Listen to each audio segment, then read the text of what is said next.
Hi everyone, this is Omer Mozaffar, and I'm here to speak to you today about Precious, based on the novel Push by Sapphire, directed by Lee Daniels and adapted by Jeffrey Fletcher. And this story centers around Precious, a teenage girl who is abused in nearly every aspect of her life. It's such an unhappy world that you have to wonder why would people want to watch this film.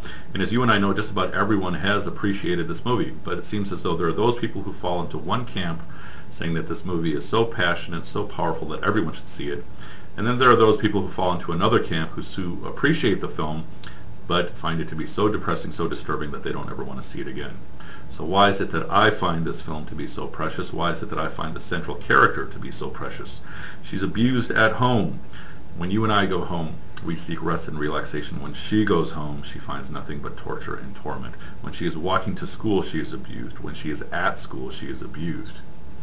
But what is it that makes her so precious? I believe we find the answer in comparing her to her mother.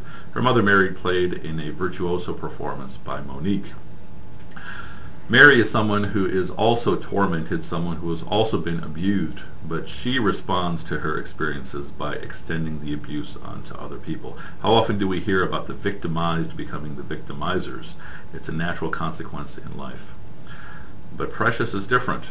She transforms the pain that she experiences into two things. One, she finds peace in her little fantasy world when she is looking at the world as she wishes it to be. But deeper than that, stronger than that, more important than that, she is able to transform this torture that she receives into love that she extends to other people. Why is Precious so precious? She is so precious that despite what she has been given, she is still able to extend love.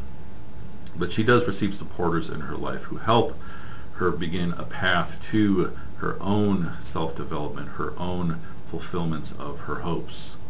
But Precious is something that on the surface seems to be a very depressing, unhappy film, but I find it to be thoroughly a story of very deep hope. In religious literature, we often hear that a way to find balance when you are hit with struggle is to look at the struggles of those who have less than you, those people who are often in hospitals, those people who are subjected to the worst of oppression. And Precious is the story of someone whose life is much more difficult than mine, and yet is able to extend so much love that she actually becomes inspiring.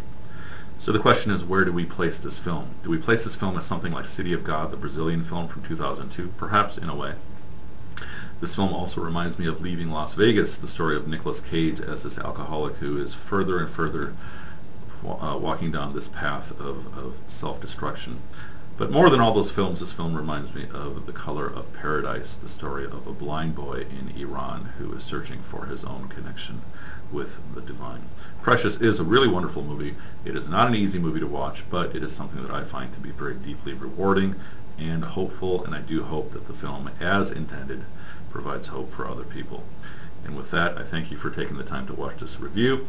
I thank you for also following my colleagues on the Roger Ebert blog, and I thank you also, Roger, and I hope that each and every one of you has a great day. Thank you.